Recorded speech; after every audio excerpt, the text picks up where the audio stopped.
గురుగారు ఇప్పుడు మనం శ్రీ లలితా పీఠంలో ఉన్నాము. లలితా సుపీఠం అంటే మీరు ప్రత్యేకంగా దర్శించి అంటే ఎందుకు శ్రీ లలితా పీఠం ఇక్కడ లలిత అమ్మవారినే పెట్టాలని ఎందుకు అనుకున్నారండి? లలిత అమ్మవారి ఎందుకు అంటే లలిత అంటే ఒక సౌమ్యం. తక్కిన రూపాలన్నిటికన్నా ఇది సౌమ్యమైన రూపం. ప్రజలకు ఏం కనబడాలి అంటే ఒక సౌమ్యంగా ఉంటే వాళ్ళు కొండాలకి సౌమ్యం పొందుతారు.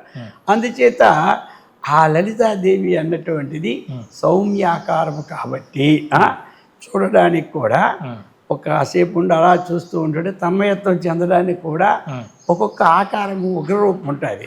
ఆ ఉగ్రరూపం వాళ్ళకి రజోగుణంలో పనికి వస్తుంది కానీ సామాన్యుల పనికి రాదు. అర్థమైంది కదా. అందుకే అందరికీ ఆదర్శవంతంగా ఉండడానికి అందులోనికి లలితాదేవి ఏమిటి అంటే హయగ్రీవుడు కూడా ఆ ఉపాసన వల్ల అనంతమైనటువంటి శక్తులు, అనంతమైన ఐశ్వర్యప్రదము, వాళ్ళకు ఉన్నటువంటి మనోభావాలు నెరవేరడానికి కూడా కారణహేతువులైనటువంటి 60-70 శ్లోకాల్లో రచించి పెట్టేశారు. అందుచేత మనకి శాస్త్రమే ప్రమాణం కాబట్టి సరే అందరికీ సద్యోఫలం కావాలి. ఏమంటారు ఇప్పుడు కొబ్బరి చెట్టు వేస్తే 5 సంవత్సరాలు పడుతుంది, వంకాయ చెట్టు వేస్తే తొందరగా కాస్తుంది. అలాగా ఏమిటి అంటే సద్యఫల సిద్ధిదా అయినట్టు వెంటనే ఆవిడికి ఆ కోపం లేకుండా భక్తుల యొక్క తాపాలను పోగొడుతుంది కాబట్టి ఆ కారణం చేత అమ్మవారిని ఇక్కడ ప్రతి చేయడం. అది భారతదేశంలో లలిత అమ్మవారి క్షేత్రాలు ఎక్కడెక్కడ ఉన్నాయండి? ఉన్నాయి అక్కడక్కడ. ఇప్పుడు మనకి ఏమిటంటే ప్రధానంగా నైమిషారణ్యం అది అది అది ముఖ్యం. ఇక తరువాత శ్రీచక్రం పెట్టి త్రివేణి సంఘంలో. అలాగని ఇప్పుడు మనకి అమెరికాలో కూడా డల్లాస్లని అక్కడని కొన్ని దగ్గర పెట్టున్నారు.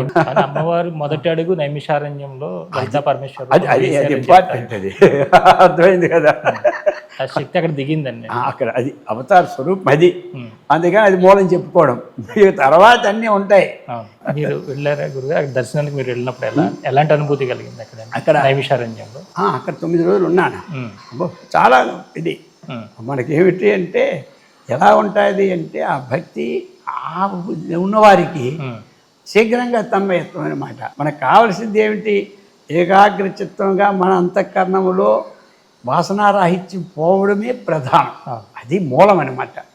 అటువంటి శక్తి అక్కడ ఉన్నది అనమాట. అంటే ఈ లలితా సహస్రనామం పారాయణం చేసేటప్పుడు అండి చాలా మంది గ్రూప్గా ఉండి పారాయణాలు చేస్తుంటారు కదా. అంటే ఏదో ఒకరు ముందు ఒకరు వెనకాల చదువుకుంటే అంటే ఒక లయ లేకుండా లేదంటే దాన్ని ఎలా చదవాలనేది లేకుండా కూడా పారాయణాలు చేస్తూ ఉన్నారు కదా. అవును. దీని వలన మరి ఇబ్బందికర పరిస్థితులు ఉంటాయా లేదంటే వారికి రావాల్సింది వస్తుందా? ఏం లేదు. ప్రతిదీ ఏమిటి అంటే వెనకైనా ముందైనా పర్లేదు. అంటే వాళ్ళు చదివేటప్పుడు ఏమన్నా అక్షర దోషాలు కానీ అలాంటివి ఉన్నా దానివల్ల దోషాలు ఏమి లేదు. ఇప్పుడు ఏది కూడా దోషంలో వస్తుందని లేదు. ఎందుకంటే భగవద్గీత మనకి ఏం చెప్పింది? నేహాభిక్రమణ ఆస్వస్తి ప్రతివాయోను విద్యతే స్వల్పమప్యస్య ధర్మస్య త్రాయితే మహత్వ భయాత్. ఏది చదివినా చిన్నప్పుడు ఏమిటంటే పిల్లలకి మాటలు రావు. తాత అన్నప్పుడు తత్త తత్త తత్త అంటాడు. వాడి తాత అనడం రాదు, కానీ తత్త అన్నా తాతకి మహా సంతోషమే. అర్థమైంది కదా. అలాగా అమ్మవారికి చదువుతూ ఉన్నప్పుడు మహా సంతోషపడతారు. అందులో దోషాలు వచ్చేవి ఆవగింజంత లేదు. అర్థమైంది కదా. ఇంకోటి ఉంది ఇక్కడ లలితా సహస్రం అంతా అయితేనే పుణ్యం వస్తుంది. మధ్యలో విడిచిపెడితే దోషం వస్తుంది అసలే లేదు. మధ్యలో విడితే మనకి ప్రమాణ శ్లోకం ఉంది, నేహాభిక్రమణ ఆస్వస్తి ప్రత్యవాయో నవిద్యతే. ఒకవేళ మధ్యలో విడిచిపెడితే నీకు పాపం లేదు, అభిక్రమణాశయ లేదు, చేసిన దానికి పుణ్యం అనేది వస్తుంది. రెండోది ఏమిటంటే భగవంతుడు ఒక పని చేశాడు మనకి. అంతా చదివినాక పుణ్యం వస్తుందని లేదు, అంతా చదివిందాక ప్రాణం ఉంటుందని నమ్మకం లేదు. అందుకని ఆయన మొట్టమొదటి భగవంతుడు పెద్ద కంప్యూటర్ పెట్టాడు ప్రపంచానికి. ఆ కంప్యూటర్లో ఒక 10% కంప్యూటర్ కూడా ఈరోజు ప్రపంచంలో లేదు. భగవంతుడు సృష్టిలో పెట్టిన కంప్యూటరు అందులో ఇది 10 భాగం కూడా ఈనాడు మన ఇంటర్నెట్ లేదు. ఎందుకు అంటారా? ఆయన ఏం చేశాడంటే ప్రతి వారికి ఒక సిమ్ ఇచ్చాడు. దేహం వచ్చిందంటే సిమ్, అది అంతఃకరణమైన సిమ్ ఇచ్చేశాడు. ఇది ఏం చేస్తుందంటే వెంటనే ఇప్పుడు మనం ఎలాగే టేప్ రికార్డు పెడితే మనం అనుకునేది టేప్ అయిపోతుంటుందో ఏమి టేప్ అయిపోతుందో సహస్రం వల్ల అయినాక టేప్ చేసుకోదు, స్టార్టింగ్ పాయింట్ టేప్ చేసుకుంటుంది. అలాగే లలితా సహస్రము ప్రారంభించేసరికే ఈ సిమ్ము ఈ సిమ్ములోకి వెళ్ళిపోతుంది. ఇంకా మళ్ళీ 10 శ్లోకాలు చదివితే 10 శ్లోకాలు పుణ్యమే వస్తుంది, సిమ్ స్పీడ్ అవుతుంది. 20 చదివితే 20 పుణ్యమే స్పీడ్ వస్తుంది. మధ్యలో విడిచిపెడితే అదేమో దోషం వస్తుందని మాట్లేదు, దానికి పుణ్యం రాదని మాట్లేదు. ఇది పెట్టాడు భగవంతుడు. ఎప్పుడు మనం చదువుతూ ఉంటుంటాం ఈ సిమ్ము వెంటనే 24 hours ఉంటుంది ఈ సిమ్ము.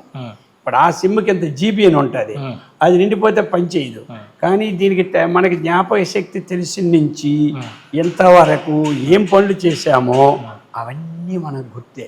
దీనికోసం ఎక్కడ కంప్యూటర్ ఓపెన్ చేస్తానని చెప్పండి, అర్థమైంది. ఏదో మంచివైతే బయట చెప్పుకుంటాం, చెడ్డవైతే ఇంక మరి బదనం అయిపోతాం చెప్పుకో, ఇంటి తేడా. కానీ మొత్తం మీద ఈ సిమ్ము దానికి తెలుసు ఎవరికి, పరమాత్మకి.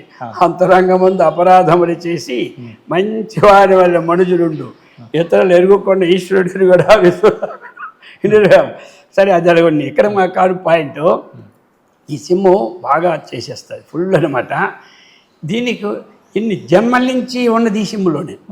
ఏమి నేను అందుకనే అందరికీ చెప్తాను ఉపన్యాసంలో, మీరు మంచిదే మాట్లాడండి, మంచిగా ఫీడ్ చేసుకోండి, మీరు చేసే పనులన్నీ ఫీడ్ అయిపోతాయి. మీరు లలితా శాస్త్రము ఫీడ్ అవుతుంది, ఇతరులు మీరు తిట్టినా ఫీడ్ అవుతుంది, ఇతరులు కొట్టినా ఫీడ్ అవుతుంది, ఎవ్వడూ చూడకుండా తినడానికి తిన్నా ఫీడ్ అయిపోద్ది, తాగడానికి తాగినా ఫీడ్ అయిపోద్ది. ఇది చాలా పవర్ఫుల్ సిమ్ పెట్టాడు భగవంతుడు. దీనికి జీబీకి సెక్షనే లేదు. అందుచేత జడిసిపోతారు చాలామంది. అరే తప్పులు వచ్చేమో నేర్చుకోరు కొంతమంది, తప్పు ఏం అవసరం లేదు, అర్థమైంది. దీని దోషమే లేదు, భయపెట్టేస్తున్నారు చాలామంది. నువ్వు తప్పులు చదువుతున్నావో నీకు అందుకే కొట్టిపారేస్తుంది. ఏది కొట్టేది? ఇది తల్లి దగ్గర పిల్లాడు చదువు రాకపోయినా సంతోషపడుతుంది కానీ ఏమీ చేయదు. ఇలా చెప్పి శాస్త్రాలను చదివేవాళ్ళు కూడా చదవకుండా చేసేస్తుంది ప్రజలంతా. ఇది చాలా నేను ఖండించేస్తాను. దీనివల్ల దోషాలు ఏమి లేవు. అందుకే నేను ఏం చెప్తాను, రోజు నీ టైం లేదా 10 శ్లోకాలు చదువుకో, నీకు వెంటనే ఫీడ్ అయిపోద్ది. నీ 5 శ్లోకాలు చదువుకో, ఫీడ్ ఒకటి చదువుకో అంతే. ఖాళీగా ఉంది ఆదివారం అంతా చదువుకో. అందువల్ల లలితా శాస్త్రం మధ్యలో ఆపినా దోషం లేదు. ఒకవేళ ఏది తప్పు చెప్పినా అది ఏమిటి అమ్మవారి మనకు కొట్టేసి మనకు దానివల్ల ఈ విఘ్నాలు చేసేసి మనకు వచ్చిన డబ్బులు రాకుండా చేయడం అనేది ఏమీ లేదు. ఇందులో ఇంకా అనుమానాలకు ఎక్కువ మనవలకి దేవుడి దగ్గర కొబ్బరికాయ కొడతారు. ఏమి కొబ్బరికాయ సరిగా 2 ముక్కలైతే ఏమి పూజ బాగా అయింది అంటారు, అది 10 ముక్కలైతే ఏమంటారు? అర్థమైంది కదా. ఏమిటో ఏం పూజ లేదు, కొబ్బరికాయ ఇన్ని మొక్కలే దేవుడు తినాలా ఏడాలి అదేం లేదు. అర్థమైంది కదా. ఆయన వాసన చూస్తాడు, దృష్టి ప్రసారం అంతే. మనకి 10 మొక్కలైనా భయపడక్కర్లే, 1 మొక్క 2 మొక్కలైనా భయపడ. ఈ భయం చాలామందికి ఉంది. అబ్బో 10 మొక్కలు అయిపోయింది. ఇంకా కొంతమంది భయం దేవుడు దీపం పెడతారు, మధ్యలో ఆరిపోయింది అనుకో, మహాభయం. ఎక్కడ ఏం ఆరిపోద్దండి, ఏమి ఆరదు. అదే భగవద్గీత చెప్పేశాడు, నీకు ఏమి నష్టమే లేదు, అది చేసిన పుణ్యం నీకు మహాభయం నుండి రక్షించేస్తుంది అన్నాడు. అర్థమైంది కదా. దీపం మారిపోయి తెలిగించుకోవడమే. నేను ఇలాగే మొత్తం అమెరికాలో కూడా మన సాటి పెట్టేశాను అందరికీ. అయ్యో స్వామి ఎంతో భయపడిపోయినాం ఎంతవరకును, ఈ రహస్యాలు ఇప్పుడు తెలిసే మాకు అంటారు. అందుచేత ఏ భయపడక్కర్లే, భగవంతుడి దగ్గర ఏ పని చేసినా మనకి ఏ దోషమే లేదు. ఇది విశేషం.